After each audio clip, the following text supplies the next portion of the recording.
Junior avait perdu ses frais de scolarité sur le chemin du retour de l'école. Il les avait gardés précieusement dans sa poche, mais ils étaient tombés sans qu'il ne s'en rende compte. Tandis qu'il marchait sous le soleil brûlant, les larmes roulaient sur ses joues. Il pleurait si fort que les passants le regardaient, mais personne ne s'arrêtait. Une femme était assise dans sa petite échoppe au bord de la route, où elle vendait des tomates et du piment. Elle leva les yeux et vit le garçon pleurer. Son cœur fut pris de pitié, et elle se leva rapidement. « Mon fils, pourquoi pleures-tu comme ça ?» demanda-t-elle doucement. Junior essuya son visage du revers de la main et renifla. « Maman, j'ai perdu mes frais de scolarité. Je ne sais pas comment. J'ai cherché partout, mais je ne les trouve pas. » La femme s'approcha doucement. « Calme-toi, mon fils. Raconte-moi ce qui s'est passé. Au fait, je m'appelle maman Clarisse. » Junior expliqua. « Je vis avec mon père et ma belle-mère. Mon père a perdu son emploi il y a quelques mois. Maintenant, c'est ma belle-mère qui nous nourrit. C'est elle qui m'a donné l'argent ce matin pour payer mes frais de scolarité. Elle m'a dit de ne pas revenir sans le reçu. Si je reviens sans, elle va me battre, et peut-être même chasser mon père de la maison. » Le cœur de madame Clarisse se brisa. Elle-même n'avait pas grand-chose. Elle était une pauvre veuve qui luttait pour survivre chaque jour en vendant de petits paniers de tomates. Ce qu'elle avait gagné ce jour-là était tout ce qu'elle possédait. Mais quand elle vit le visage de Junior, elle n'hésita pas une seconde. « Combien coûtent les frais de scolarité ?» demanda-t-elle doucement. « 20 000 francs CFA, répondit Junior d'une voix tremblante. Madame Clarisse fouilla dans la vieille boîte en fer sous son étal. Elle en sortit quelques billets, tout ce qu'elle avait gagné ce jour-là. Lentement, elle les plaça dans la main de Junior. « Tiens, prends ça, va payer tes frais de scolarité, » dit-elle avec un faible sourire. Les yeux de Junior s'écarquillèrent de surprise. « Maman, tu es sûre ?»« Oui, mon fils, » dit-elle en hochant la tête. « C'est tout ce qu'il me reste, mais ce n'est pas grave. Sois sérieux à l'école. Ne suis pas les mauvaises fréquentations. Un jour, tu deviendras quelqu'un de grand. » Junior serra l'argent dans ses mains et essuya ses larmes. « Merci, maman. Je te promets que je te rendrai fier. Quand je deviendrai riche, je ne t'oublierai jamais. Je te chercherai et je t'aiderai. » Clarisse sourit et hocha la tête. « N'oublie pas mon nom. »« Je n'oublierai jamais, » répondit Junior. Elle posa doucement sa main sur sa tête et murmura une prière. Puis elle retourna à son étal, toujours sans rien à manger pour elle, mais avec la paix dans le cœur. Junior courut vers l'école avant que le portail ne se ferme. Il se retourna une dernière fois et murmura « Que Dieu bénisse cette femme !» Quand Junior rentra à la maison, il avait l'air fatigué mais un peu apaisé. Il avait payé ses frais de scolarité et avait le reçu dans sa poche. Son père était assis sur un petit banc, comme toujours, l'air inquiet et stressé. « Junior, tu es rentré. Tu as payé les frais de scolarité ?» demanda-t-il. Junior hocha lentement la tête. « Oui, papa, je les ai payés. » Son père se leva, soulagé. « Bien, voilà au moins un souci de moins. Fais-moi voir le reçu. » Junior le sortit de sa poche et le lui donna. Puis il baissa les yeux. « Papa, je dois te dire quelque chose. » Son père fronça les sourcils. « Qu'est-ce qu'il y a ?» Junior avala difficilement sa salive et dit « J'ai perdu l'argent sur le chemin de l'école ce matin. » Le visage de son père changea immédiatement. « Quoi ? Tu as fait quoi ? » ?»« Je l'ai perdu, papa. Je ne sais pas comment. Je l'avais bien mis dans ma poche. J'ai tout fouillé. J'ai pleuré. » Le ton de son père monta. « Junior, comment peux-tu être aussi négligent ? Tu sais ce que cet argent représente pour cette maison. Ta belle-mère va encore nous affamer. Elle m'avait prévenu. Elle dira que je suis inutile. Elle pourrait même nous mettre dehors. » Les yeux de Junior se remplirent à nouveau de larmes. « Mais quelqu'un m'a aidé. » Son père le regarda à nouveau. « Qui ?» Junior sourit à travers ses larmes. « Une femme. Elle vendait des tomates au bord de la route. Elle m'a vu pleurer et m'a demandé ce qui n'allait pas. Je lui ai tout raconté. Elle m'a donné 20 000 francs CFA. Elle a dit que c'était son dernier argent, mais elle voulait que je paie mes frais et que je sois sérieux à l'école. » Son père cligna des yeux, confus. « Attends, elle t'a donné de l'argent comme ça, sans te connaître ?» Junior hocha la tête. « Oui, elle était gentille. Elle s'appelle Madame Clarisse. » Un silence s'installa, puis son père s'assit lentement. « Que Dieu bénisse cette femme. Un étranger a aidé mon fils alors que nous n'avions plus rien. « Papa, on doit aller la remercier, » dit Junior. « J'ai promis de ne jamais l'oublier. »« Oui, mon fils, une telle bonté est rare. » Mais pendant que Junior et son père planifiaient leur visite pour remercier Madame Clarisse, quelque chose de terrible était déjà en train de se produire de son côté. Ce matin-là, Clarisse était assise tranquillement dans sa petite échoppe au bord de la route. Il ne lui restait que quelques paniers de tomates.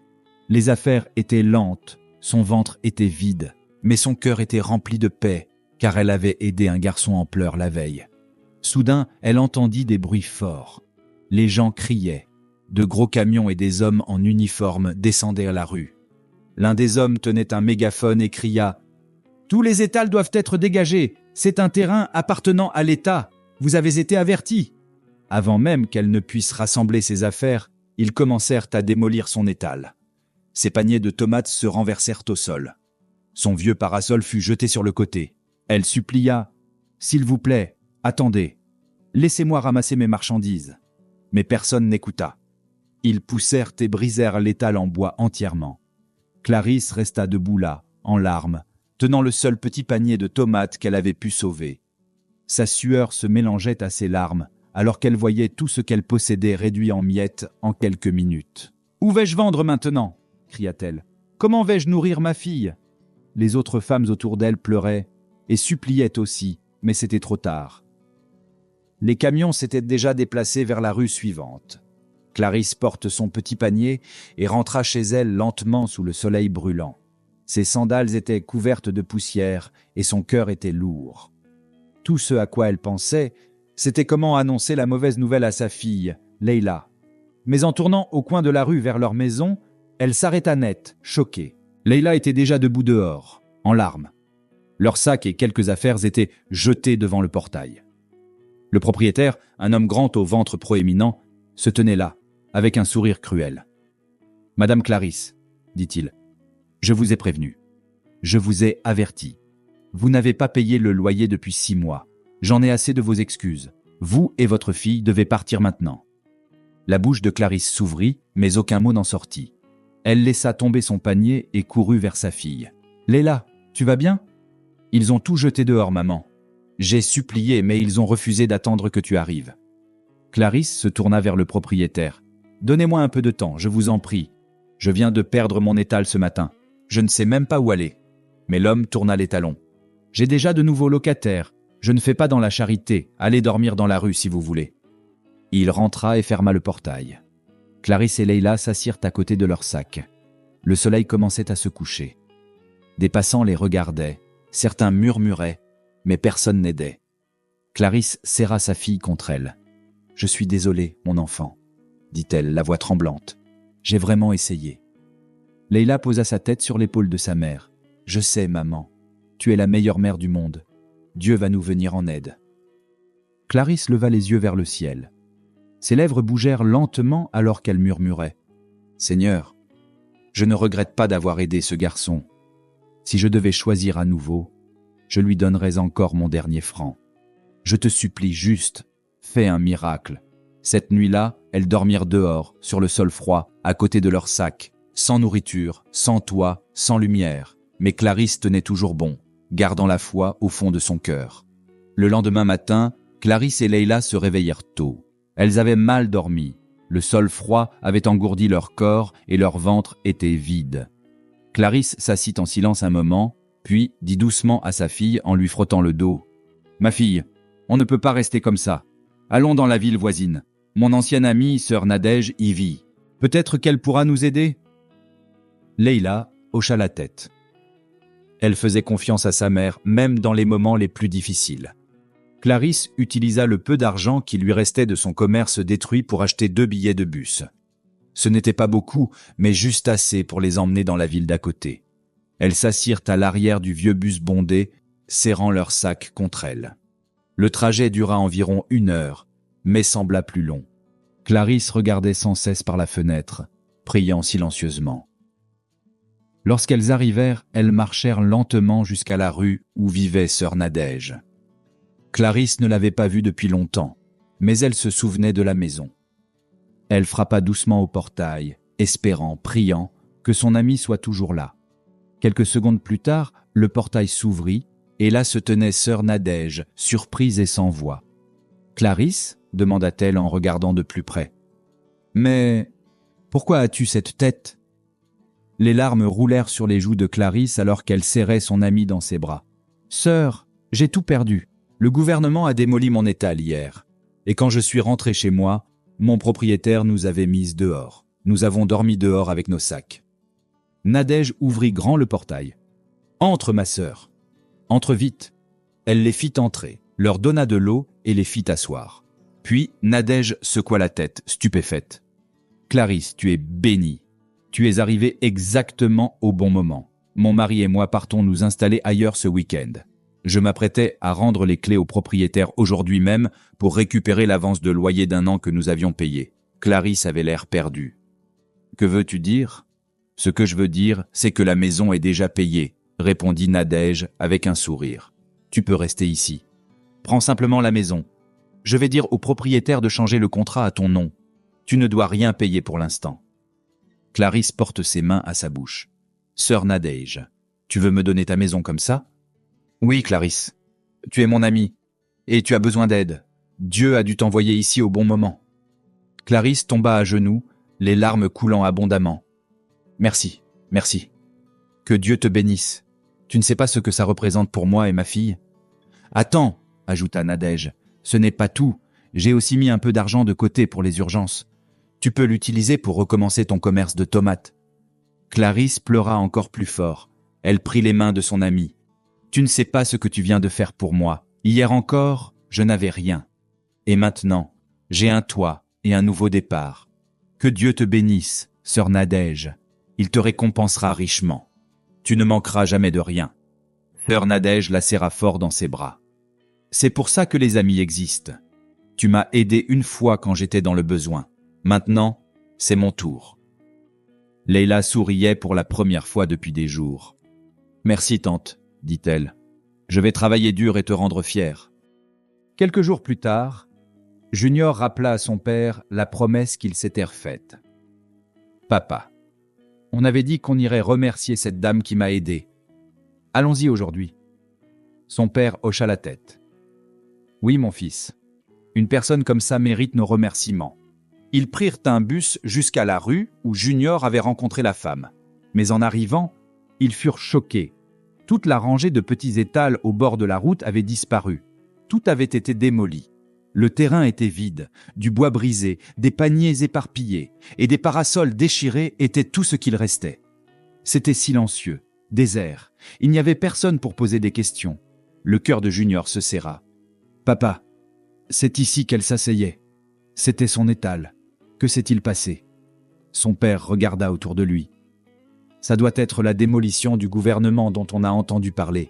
Ils les ont tous chassés. Mais comment allons-nous la retrouver maintenant ?»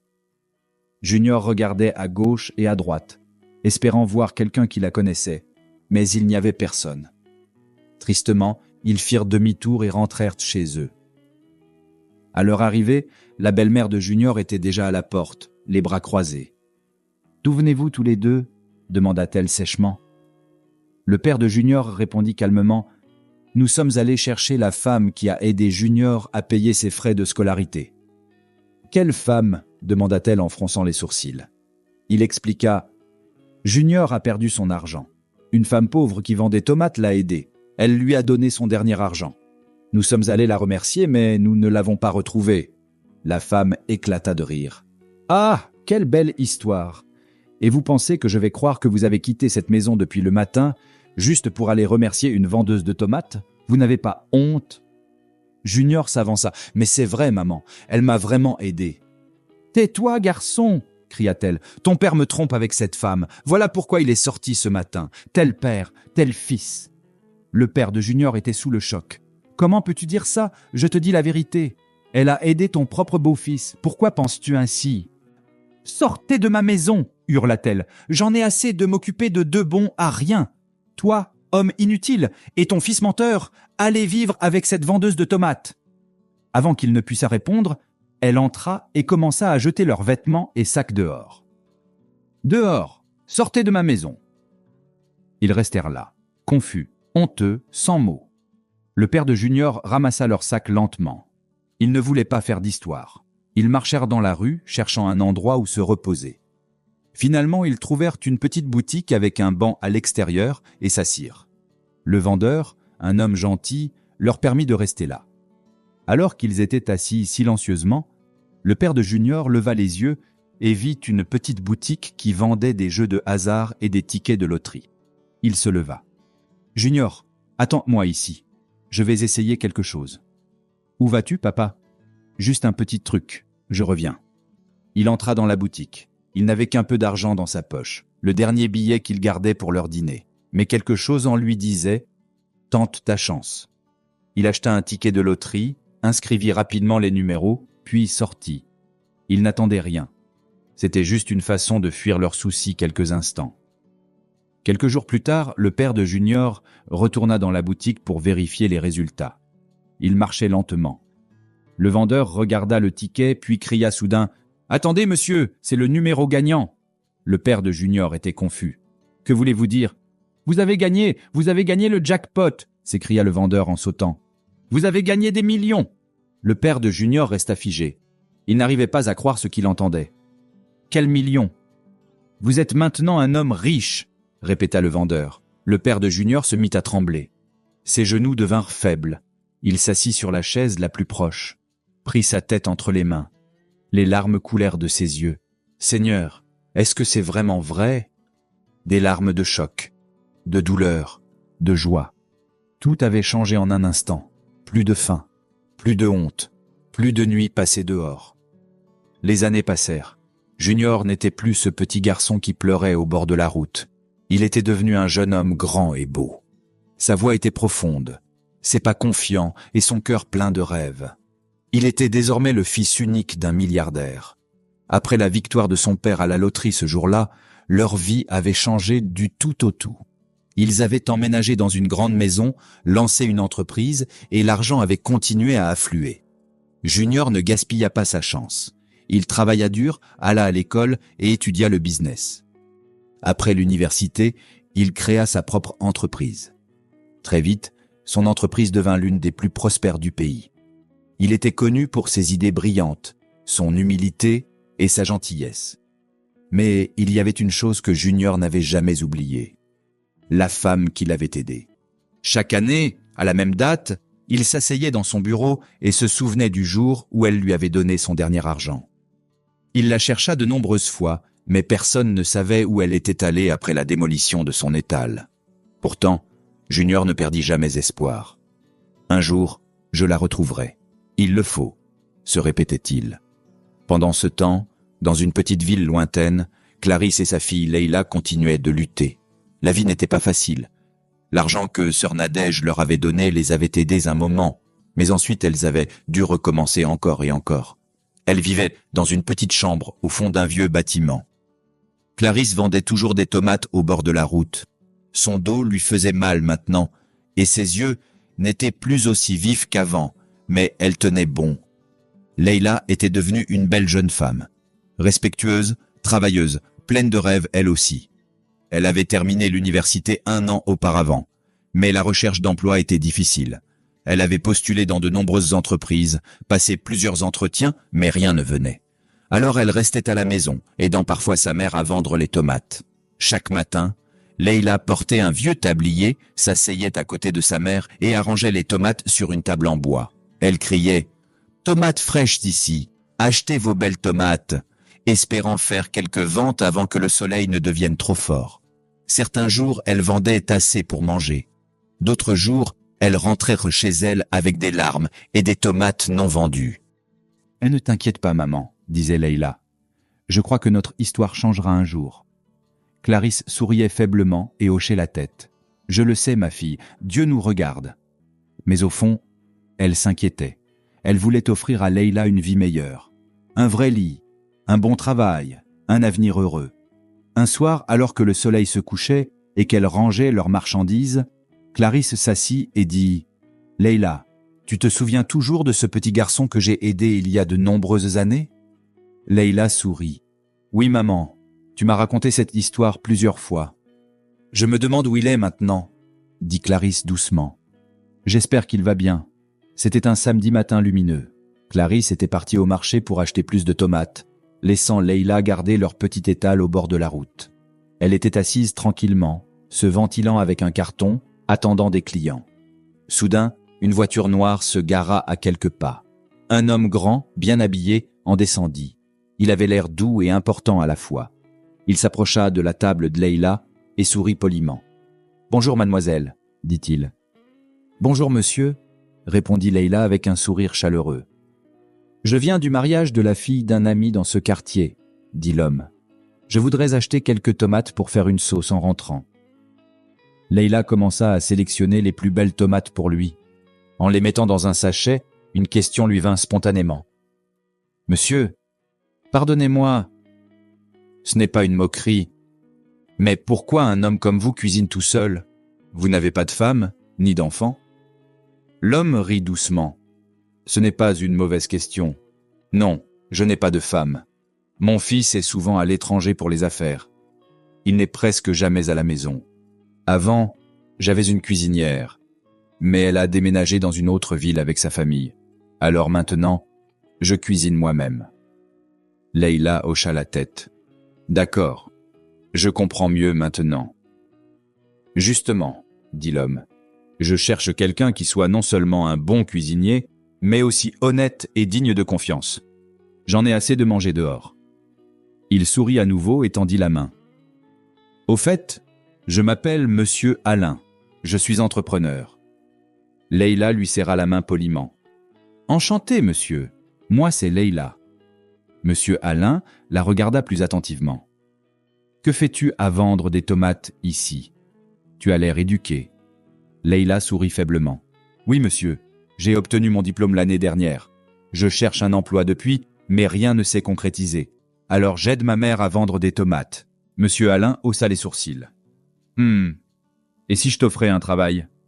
Leila leva rapidement les yeux. « Un travail, monsieur ?» Il hocha la tête. « Oui. J'aime ton esprit. Tu parles bien. Tu as l'air sérieuse. Viens travailler chez moi comme cuisinière. Je te paierai un bon salaire, à condition bien sûr que tu cuisines bien. » Les yeux de Leila s'agrandirent. « Vous êtes sérieux, monsieur ? » ?»« Très sérieux, » répondit-il avec un sourire. « Je cherche quelqu'un comme toi. » Le cœur de Leila battait fort. « Monsieur, je suis une très bonne cuisinière. Ma mère peut vous le confirmer. C'est moi qui fais la plupart des repas à la maison. Je fais parfois même des gâteaux. » Monsieur Alain rit doucement. « C'est bien, je te crois. » Mais le visage de Leila s'assombrit un peu. « Monsieur, le seul souci, c'est qu'on ne vit pas dans la même ville. » Monsieur Alain ne semblait pas préoccupé. « Ce n'est pas un problème. Tu peux venir vivre chez moi. J'ai assez de place. Tu auras ta propre chambre et tu pourras rentrer 2 fois par mois pour voir ta mère. » Leila n'en croyait pas ses oreilles. Un emploi, un logement, un bon salaire, tout ça semblait irréel. « Monsieur, merci beaucoup. Je vous en suis très reconnaissante. Mais je dois en parler à ma mère d'abord. Je veux avoir sa bénédiction. »« Bien sûr, » répondit monsieur Alain avec gentillesse. « Voici mon numéro. Appelle-moi demain pour me dire ce que vous décidez. Si tu n'es pas intéressé, je comprendrai. » Leila prit le numéro les mains tremblantes. « Merci beaucoup, monsieur. Merci infiniment. » Il sourit, prit ses tomates et retourna à sa voiture. En le regardant partir, Leila resta figée. Puis elle s'assit lentement, les yeux remplis de larmes. Cette fois, pas de tristesse, mais d'espoir. Elle regarda le numéro à nouveau et murmura « Maman, peut-être que notre histoire est enfin sur le point de changer. » Ce soir-là, Clarisse rentra du marché. Elle avait l'air fatiguée. Elle vit Leila assise sur une chaise en bois, souriante. « Leila, pourquoi ce sourire? Tu ris comme si tu avais gagné à la loterie. » Leila se leva rapidement, tout excitée. « Maman, j'ai une bonne nouvelle !» Clarisse sourit. « Dis-moi vite. » « Un homme est venu acheter des tomates pendant que tu étais au marché. On a parlé. Il s'appelle Monsieur Alain. Il dit qu'il est entrepreneur et qu'il vit dans la ville voisine. » Clarisse haussa un sourcil. « Et alors ? » « Il m'a dit qu'il vit seul. Son fils est toujours à l'étranger. Il avait une cuisinière, mais elle est partie. Alors il m'a proposé un travail. Maman, il veut que je sois sa cuisinière. » Les yeux de Clarisse s'écarquillèrent. « Un travail comme ça, juste en achetant des tomates ? » « Oui, maman, » répondit Leila avec enthousiasme. « Il dit qu'il aime ma manière de parler, que j'ai l'air sérieuse. Il dit que je peux vivre chez lui et qu'il me paiera bien. » Mais le sourire de Clarisse disparut. Elle s'assit brusquement. Et vivre chez lui? Leila, tu sais que le monde est dangereux, et s'il était un féticheur? Je ne fais pas confiance à certains de ces riches. Parce qu'il est bien habillé et conduit une belle voiture, tu crois qu'il est normal? Leila essaya de rester calme. Maman, ne pense pas comme ça. Ne me maman pas, coupa Clarisse. Je suis ta mère. Tu sais combien de filles disparaissent à cause d'offres comme celle-là? Et s'ils t'enferment dans une maison et qu'on ne te revoit plus jamais? Leila prit doucement la main de sa mère. Maman, je comprends ta peur, mais il ne m'a pas forcé, il m'a donné son numéro. Il ne m'a même pas demandé le mien, il a dit que je pouvais prendre mon temps. Clarisse regarda sa fille dans les yeux. Tu es sûre de toi? Mon esprit n'est pas tranquille. Je poserai des questions quand j'arriverai dans son quartier. Je demanderai aux gens s'il est connu. Si quoi que ce soit me semble étrange, je ne rentrerai pas dans la maison. Clarisse resta silencieuse. Elle regarda ailleurs et soupira profondément. Tu sais que tu es tout ce que j'ai. Si quelque chose t'arrive, je suis finie. Leila posa sa tête sur son épaule. Maman, il ne m'arrivera rien. Je te le promets. Peut-être que c'est la percée qu'on attend depuis tout ce temps. Je ne veux plus rester ici à attendre un travail qui ne viendra peut-être jamais. Clarisse se détendit lentement. Elle essuya une larme. Je veux juste que tu sois en sécurité. Je le serai, maman, répondit Leila en la serrant fort. Et dès que je commence à travailler, je t'enverrai de l'argent. Tu arrêteras de vendre des tomates sous le soleil, tu te reposeras. C'est ma promesse. Clarisse embrassa le front de sa fille. D'accord, ma fille. Si ton cœur est en paix avec ça, alors vas-y. Mais s'il te plaît, sois prudente. Très, très prudente. Leila sourit et hocha la tête. Merci, maman. Je vais appeler Monsieur Alain ce soir. Le lendemain matin, Leila était debout dehors avec son téléphone à la main. Elle inspira profondément et composa le numéro que Monsieur Alain lui avait donné. Son cœur battait vite au moment où la sonnerie retentit. « Allô ?» répondit une voix calme et profonde. « Bonjour monsieur, ici Leila, » dit-elle avec un petit sourire. « J'ai parlé à ma mère et elle a donné son accord. »« Oh, quelle merveilleuse nouvelle !» répondit Monsieur Alain avec joie. « Merci d'avoir appelé. Je vais t'envoyer les indications tout de suite. Prends juste un bus pour mon quartier. Quelqu'un t'attendra à l'arrêt pour te conduire chez moi. »« Merci monsieur. Je vais partir dans quelques instants. » Après l'appel, Leila courut dans la maison. « Maman, je pars maintenant. » Clarisse se tenait à la porte, les yeux pleins d'amour et d'inquiétude. Elle serra fort sa fille dans ses bras. « Que Dieu t'accompagne. N'oublie rien de ce que je t'ai dit. Ouvre bien les yeux et ne baisse jamais ta garde. Je te le promets, maman. » Leila prit son petit sac, serra encore sa mère dans ses bras et partit pour le parc de bus. Le trajet dura presque 1 heure, mais elle était excitée. À son arrivée, un homme vêtu d'une chemise propre l'attendait.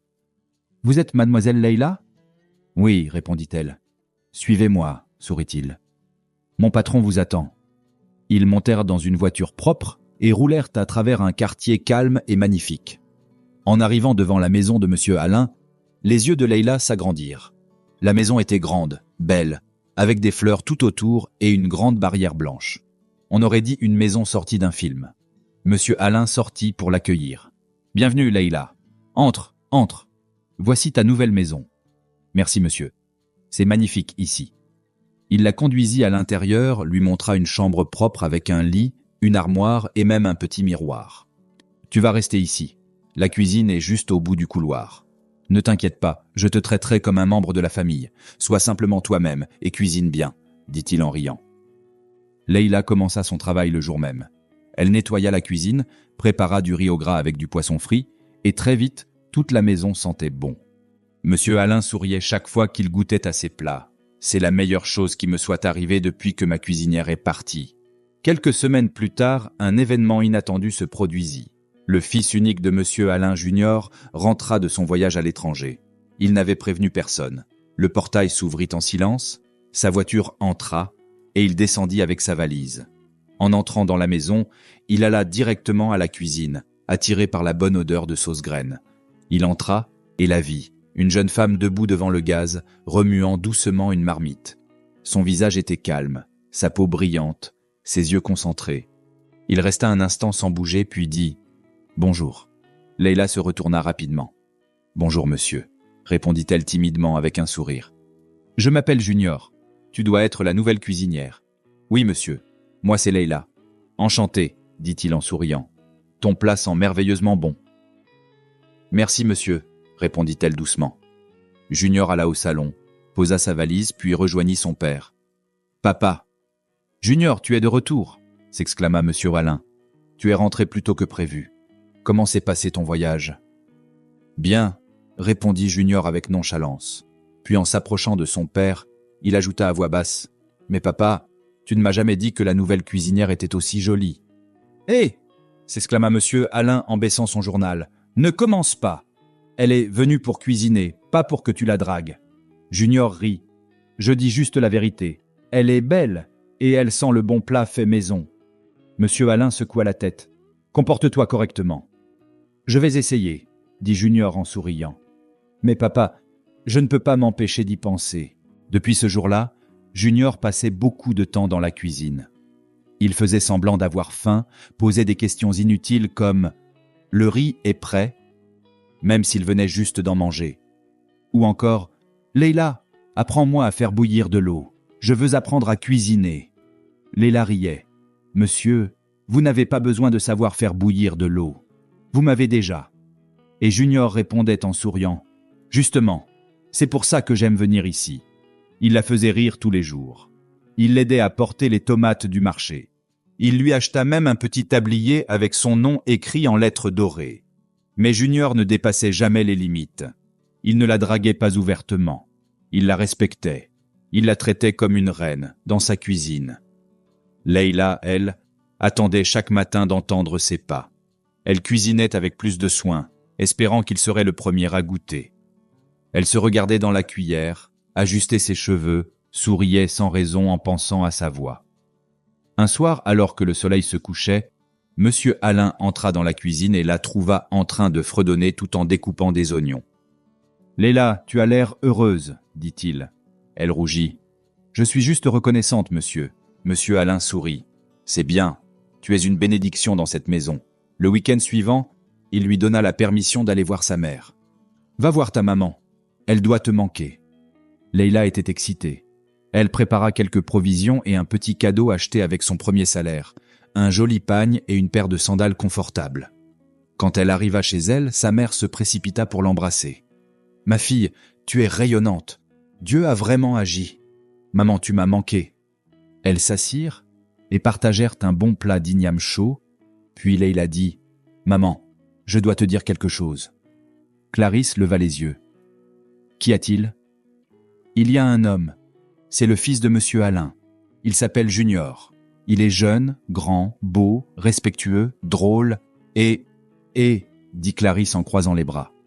Et je crois que je tombe amoureuse de lui. Clarisse écarquilla les yeux. Leila, tu tombes amoureuse? Leila hocha la tête. Oui, maman. Je ne lui ai rien dit. Je ne sais même pas s'il ressent la même chose.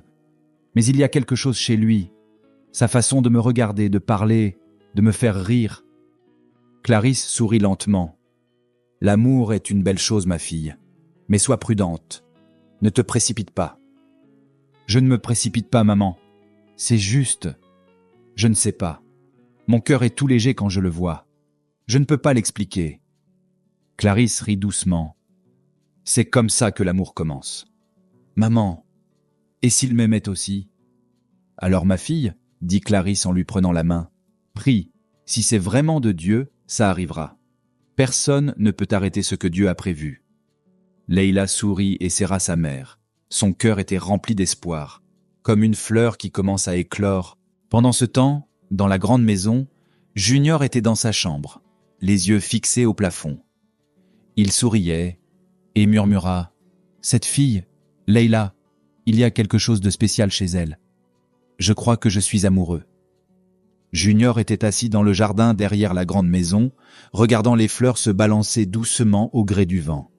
Son cœur était rempli, mais son esprit troublé. Il n'avait jamais ressenti cela auparavant, ni pendant ses voyages, ni dans les réunions d'affaires, ni même dans les soirées luxueuses auxquelles il avait assisté. Leila point. Ce prénom occupait toutes ses pensées, ses rêves, son cœur. Il se leva, entra dans le salon où son père lisait un journal et buvait du thé. « Papa, dit-il en se tenant devant lui, Monsieur Alain leva les yeux. « Junior, tu as l'air sérieux. Tout va bien ?»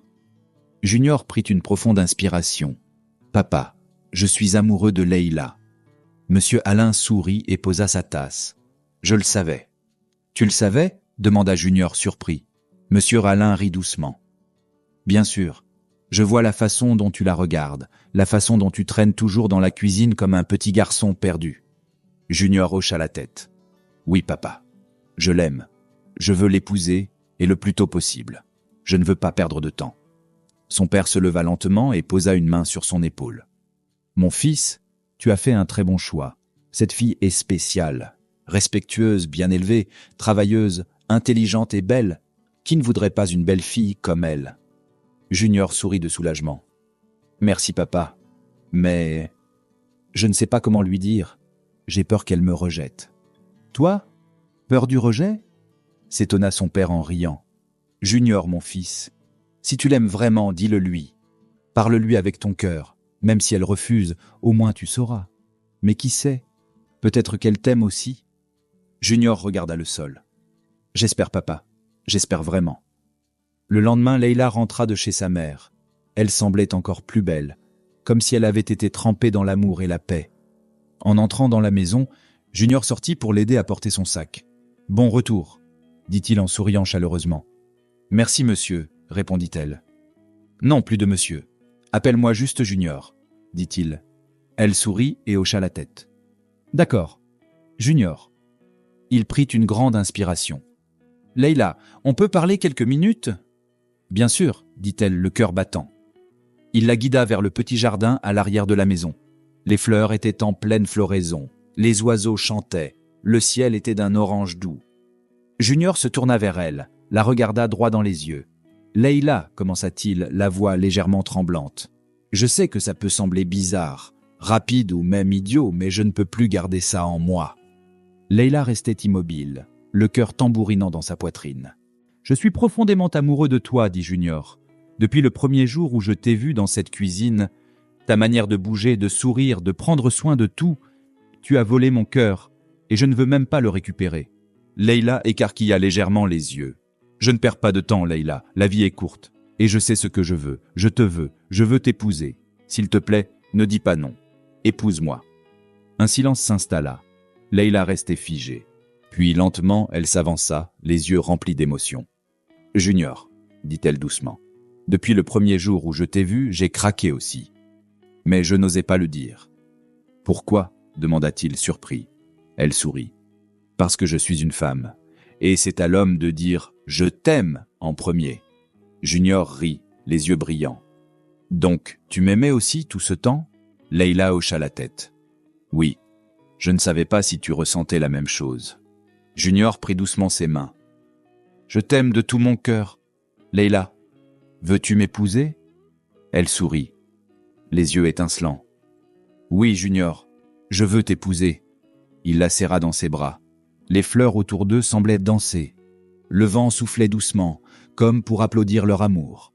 Depuis la fenêtre, Monsieur Alain observait, souriant. « Voilà ce qui arrive quand le destin parle, » murmura-t-il.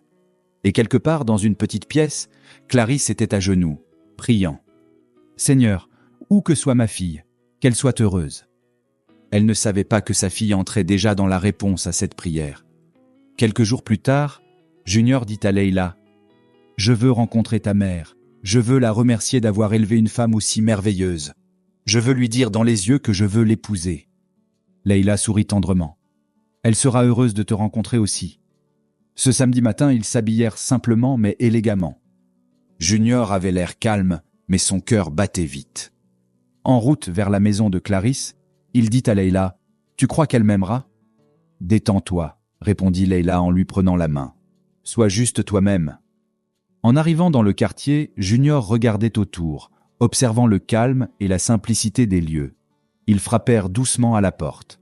Leïla l'ouvrit et ils entrèrent dans le salon modeste et chaleureux. Une douce odeur de maison flottait dans l'air. « Ta mère est là ?» demanda Junior. « Elle est peut-être sortie acheter quelque chose » répondit Leïla. Pendant qu'ils étaient à l'intérieur, quelques minutes plus tard, la porte s'ouvrit. Clarisse entra, portant un sac en plastique noir. Elle semblait fatiguée, mais son visage s'illumina en voyant sa fille. « Ma fille, tu ne m'as pas dit que tu venais. » Leila l'embrassa. « Maman, je voulais te faire une surprise. J'ai aussi amené quelqu'un. » Clarisse se tourna vers Junior. Il se leva et la salua respectueusement. « Bonjour maman, » dit-il en s'inclinant légèrement. « Bonjour mon fils, » répondit-elle en le regardant de plus près. « Tu ne m'as pas dit que ton invité était aussi charmant. » Elle sourit, puis se détourna. Mais Junior la fixait. Quelque chose remuait en lui. Une mémoire, une voix, un visage. Quand elle se retourna à nouveau, il s'avança, la voix douce, un peu tremblante. « Maman, s'il vous plaît, votre nom, est-ce Clarisse ?» Clarisse fronça les sourcils. « Oui, je suis Clarisse. Pourquoi? On se connaît ?» Junior sourit tristement. « Vous ne vous souvenez pas de moi, n'est-ce pas ?» Elle secoua lentement la tête. « Il y a des années, j'étais un petit garçon. J'avais perdu mes frais de scolarité. Je pleurais au bord de la route. Vous vendiez des tomates. Vous m'avez écouté. Vous m'avez donné vos derniers billets et vous m'avez dit « Sois sérieux à l'école. Ne suis pas les mauvais amis. » Vous avez prié pour moi. Vous m'avez dit « Je m'appelle Clarisse. N'oublie jamais. » La bouche de Clarisse s'ouvrit lentement. « Attends, tu es... ce petit garçon ?» Junior hocha la tête. « Oui, maman. C'est moi, l'enfant que vous avez aidé, celui que vous avez sauvé. Cet acte de bonté a changé toute ma vie. Je suis devenu quelqu'un grâce à vous. » Il s'agenouilla devant elle. « Vous ne m'avez pas juste aidé. Vous m'avez sauvé de la honte, de la peur. Et aujourd'hui, je suis revenu pour vous bénir, pour épouser votre fille. » Leila avait les larmes aux yeux. Elle caressait doucement le dos de sa mère. « Maman, je ne savais pas non plus, jusqu'à maintenant. » Clarisse ne pouvait pas parler. Elle tremblait, les mains sur la bouche. « Regarde ce que Dieu a fait. Tu as grandi, tu es devenu un homme, et Dieu t'a ramené ici. » Junior prit ses mains. « Maman, je veux t'honorer, comme tu m'as honoré. Je veux épouser ta fille, et je veux prendre soin de vous deux. Ce n'est pas juste de l'amour, c'est le destin. » Clarisse s'effondra en larmes. « Seigneur, tu es fidèle. Ma fille, tu es tombée amoureuse d'un ange. Je ne savais même pas que c'était lui, maman. Je l'ai aimé pour ce qu'il est. » Clarisse regarda Junior toujours à genoux. « Tu es le bienvenu, mon fils. Tu étais un enfant en détresse. Aujourd'hui, tu reviens en homme béni. » Ils se prirent dans les bras. Dans cette petite pièce, les cœurs furent guéris, les promesses accomplies et un bel avenir prit naissance. Le lendemain matin, Junior se réveilla avec une seule pensée en tête. Honorer la femme qui avait changé sa vie avec un simple geste de bonté. Plus tard dans la journée, il demanda à Leila et à Clarisse de sortir s'asseoir devant la maison. Une voiture arriva lentement et 4 hommes descendirent, portant de grands sacs de riz, des cartons de vivres, de l'huile, des marmites neuves et 2 magnifiques pagnes emballés dans du papier doré. « Qu'est-ce qui se passe ?» demanda Clarisse, surprise. Junior se tenait là, souriant. « Ce n'est que le début, maman. » L'un des hommes tendit une enveloppe marron propre à Clarisse. Elle l'ouvrit lentement. Ses mains se mirent à trembler. C'était un chèque à son nom, pour un montant de plusieurs millions de francs CFA. « Junior, qu'est-ce que c'est que ça ?»« C'est pour toi, maman, » répondit Junior doucement, « pour tout ce que tu as perdu, pour toutes les années de souffrance, pour le loyer que tu ne pouvais pas payer, pour ton étal détruit, pour ce dernier billet que tu m'as donné sans rien attendre en retour. Tu mérites cela, et bien plus encore. » Clarisse éclata en larmes, incapable de parler. Mais ce n'était pas fini. Junior s'avança encore, tendit une autre petite enveloppe. « Il y a encore quelque chose, maman. » Clarisse l'ouvrit et trouva un jeu de clés brillantes avec des papiers. « Ce sont les clés et les documents de ta nouvelle maison, maman, » dit Junior en s'agenouillant de nouveau devant elle. « Une maison de 3 chambres, dans cette même ville, déjà meublée, entièrement payée à ton nom. Tu ne paieras plus jamais de loyer. Jamais. » Clarisse tomba à genoux, pleurant. « Seigneur, tu t'es souvenu de moi. Tu m'as béni. » Leila serra sa mère dans ses bras. « Maman, c'est ta récompense. Dieu ne t'a jamais oublié. » Quelques semaines plus tard, Junior et Leila se marièrent lors d'un magnifique mariage dans un jardin. Simple, mais coloré, plein d'amour et de sens. Leila portait une robe blanche fluide, radieuse. Junior, debout à ses côtés, souriait de toutes ses dents. Monsieur Alain observait son fils avec fierté. Clarisse, assise à ses côtés, portait son nouveau pagne, sa tête bien nouée, sa peau brillante de joie. D'une vendeuse de tomates à propriétaire d'une maison et mère de la mariée, elle n'avait jamais imaginé une telle transformation. Pendant qu'ils dansaient, Junior se pencha vers Leila et murmura « Je t'avais dit que je ne perdais pas de temps. » Leila rit. « Et moi, je t'avais dit que je t'aimais depuis le premier jour. » Junior regarda Clarisse, qui riait et dansait. « Elle m'a donné son dernier franc. Aujourd'hui, je lui donne mon meilleur. » Quelques mois plus tard, Leila donna naissance à 2 magnifiques garçons jumeaux. La maison était remplie de joie. Monsieur Alain portait l'un des bébés avec fierté. Clarisse tenait l'autre dans ses bras, les larmes aux yeux. « Ma fille, Dieu a doublé tes bénédictions, » murmura-t-elle. Junior serra Leila dans ses bras. « Tu m'as rendu l'homme le plus heureux au monde. » Et ils vécurent tous heureux, entourés d'amour, de paix et de reconnaissance. Merci d'avoir regardé cette vidéo jusqu'à la fin. Alors dis-moi, quelle leçon retiens-tu de cette histoire bouleversante? Dis-le en commentaire. Et si tu as aimé cette histoire, mets un pouce bleu, partage cette vidéo autour de toi et abonne-toi à la chaîne. N'oublie pas d'activer la cloche de notification pour ne rien rater de nos prochaines histoires inspirantes. À très bientôt pour une nouvelle histoire.